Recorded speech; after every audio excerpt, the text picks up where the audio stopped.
নমস্কার বন্ধুরা, welcome to my channel টুকিটাকি। আর আজকে একটা ছোট্ট ব্লগ।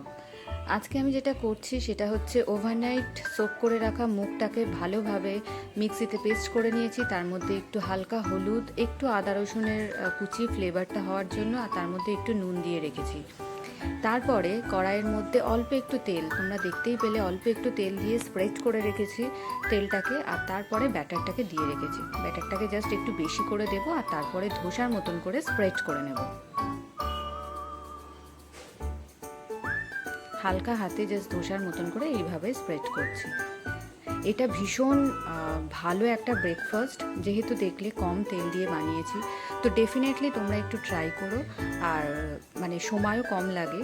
আর এটা আমি টক দইয়ের সাথে জেনারেলি খেয়ে থাকি, প্রোটিনটাও ইনটেক হয়, আর টক দই এর সাথে বেশ ভালোই লাগে খেতে।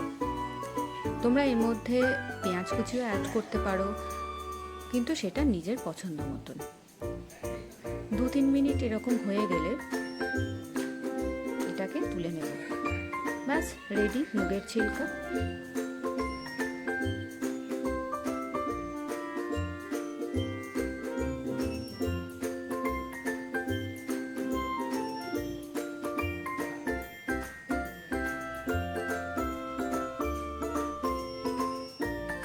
ম্যাক্সিমাম 3 মিনিট পর্যন্ত রাখলেই হয়ে যায়।